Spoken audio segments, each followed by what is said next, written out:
good to see you again. Tackling addiction and anxiety in Oslo, August 31st. Grief and family dynamics in Louder Than Bombs.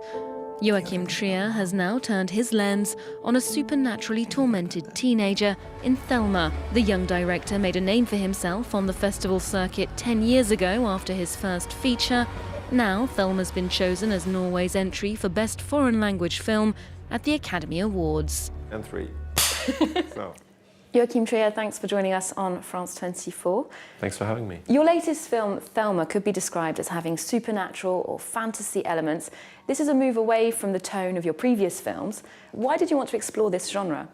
When I started writing Thelma, a lot of people were asking me, oh, it's this kind of a supernatural element to this film. Maybe you should do it in America, you know, the home of Stephen King and Brian De Palma. And I felt rather the opposite. I felt that what I wanted to do was a nuanced, more naturalist, drama-driven film in Norway with cultural detailing that I knew very well, and also make a film with suspense that was very focused on specific spaces. You know, like Hitchcock would go and film Mount Rushmore, and I said, let's do a suspense scene in the Oslo Opera House, which is now this new building that's become world-renowned, and to see if the space could give us something for the story. Det handlar om något som mycket större än oss.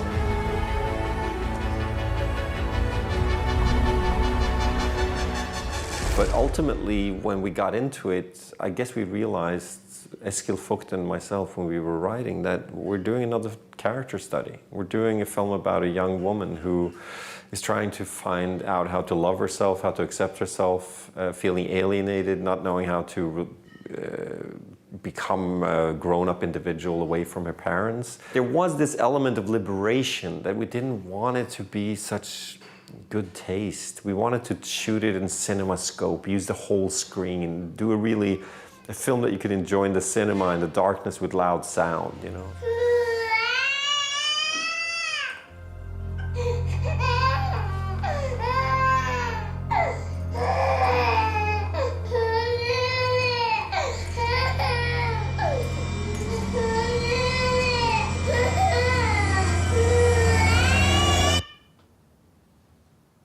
And the main character, Thelma, she could be considered as a subversive character because of her desires, which sometimes have dangerous consequences. What sort of comment is that on the legitimacy of female desire specifically? I think it's important to realize that in the Norwegian fairy tale tradition, particularly the Gothic fairy tales of the 1800s, very often a woman with supernatural powers, and you see this even in the French story of Jeanne d'Arc, you know, a woman with a then interpreted supernatural ability or something that was not fitting into the mainstream of Christian morals were stigmatized as an evil witch. This is the classical evil witch of the Norwegian fairy tale. And there has been some fun examples through film history, like George A. Romero's The Season of the Witch, where you actually have the idea of the witch almost like a stand of empowerment that doesn't have to do with evil or stigmatization, but a feminist empowerment. And I thought that was kind of an interesting approach to this kind of supernatural story. But ultimately, I think it's a film about liberation of a young woman who really feels that she doesn't know where she belongs. Now, the question of religion is brought up in the film, especially in opposition to science or evidence-based reasoning. What do you think about that debate? Are you firmly in one camp? I mean, I don't believe in a specific God. I guess I'm an atheist, but I am curious and I believe in the mysteries of the world. I find the world more and more inexplicable and strange the older I get. So I guess through cinema we can also allow ourselves to wonder. And it's not coincidental that the film starts with a child, a young girl of 6, who sees the magic wonders of the world as she's walking on complete transparent ice, which is this phenomenon that can occur in Norway rarely, but it can, where you can actually see the water below you and the fishes and everything while you're walking on water. And it's a real thing, yet it feels magical. So I don't know if it's just science or religion or whether it's the the experience of being humbled time and time again about what I don't understand that I think we can kind of play around with in cinema. One part of the film that feels really authentic is the relationship that characters have with mobile technology and social media. They're another emotional layer of Thelma's experience, I think. What do you think more generally, more broadly, about our relationship with these platforms? I think as a filmmaker, you're tempted to make a film that is sort of pre-1995 because it's so boring that most of our communication is so much based on messaging all the time now and being in front of screens, and it doesn't make for great cinema. But I guess we're all trying to create stories where these things can also be shortcuts or become a part of the discussion of representation in the movies. It's a culture of isolation, yet it can also be a culture of engagement, and it has both. And I think that's of course something that this film is also about. How do we allow ourselves to be included, and how are we allowed to be included in the social context that are presented to us, and also with social media? In a way, Thelma is something of a coming-of-age story. The main character learns something about herself and then moves forward. Did you ever experience something similar yourself as a young person? Yeah, I mean, I've gone through my stages of feeling that I didn't quite know how things would turn out, and you know, love is complicated, and all these things and also becoming an autonomous person. My parents were very understanding and very liberal, but there's always a negotiation going on between parents and children about how to continue to try to be close, yet accept the change that happens when someone grows up. And I think this is something that most people cope with the rest of their lives. I guess why I'm so interested in that age of a 20-year-old girl is also because it's so dramatic. I wanted to describe the feeling of a first love where you feel that it's a life or death matter, you know, where something is really, the stakes are high.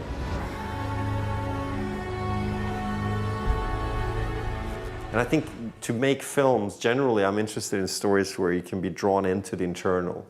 And I hate it when people say that you can only talk about the internal in books. I mean, cinema can be great at that. And this idea of creating mental images of shame and nightmarish visions of lack of self-acceptance was a part of the project with Thelma. To try to make a kind of a nightmarish and exciting journey into the mind of someone who's really not okay with themselves. And that's the horror. It's not about a monster this time. It's more the horror of lack of understanding yourself and the suppression that comes with it. And what about your coming of age as a filmmaker? Was there one decisive moment that allowed you to move forward and embrace the profession? The weird thing was that I grew up in a family of filmmakers. My grandfather was a filmmaker. My parents were working in movies in different ways. And it was always at play. I was, in my generation, it was unusual, where now it is very commonplace to have cameras around the house. I was filming on Super 8 and making animation films before I could write when I was a small child. And I always felt at ease with it. I loved the focus and concentration. I was a restless child. I always rode my skateboard or breakdanced. But like making something with a camera always gave me a feeling of ease and contemplation and belonging in a strange way. And I loved to be on film sets as a child. Family, they love you. You can feel it. And you love them too. Now, looking at your previous films, you've often explored family ties and just how difficult they can be. Why do you think these dynamics make for good cinematic material? I mean, I'm interested in the human stories. I'm interested in the parent-child dilemmas that I see around me. And particularly now that everyone thinks I've made a horror film, it's very important to emphasize that, yeah, I'm doing a family horror. I'm doing a kind of a spooky film about being a child and not knowing how to trust your parents, and exaggerations of things I think are quite identifiable for most of us, but I'm trying to do it in a more expressionistic way.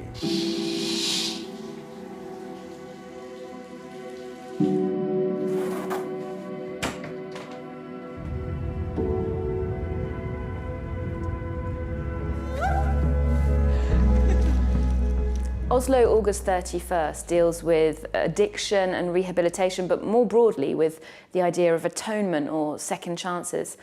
How do you think we deal with issues like addiction as a society? There's a lot of focus on addiction now, and addiction has become a part of our vernacular when we speak about relationships, when we speak about sexuality, when we speak about not only drugs. And we are all looking at our phones every 5 minutes. So the idea of immediate gratification is something that is on the rise in our society, and it's not only about drugs.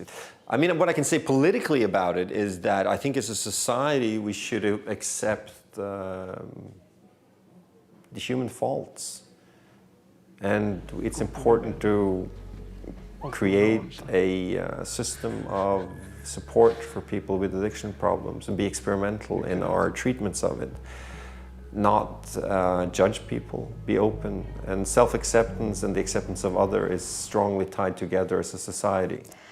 Your last film, Louder Than Bombs, was filmed in the US with English-speaking cast, and then Thelma is in Norway with a Norwegian professional crew. Is this a deliberate return to European filmmaking for you?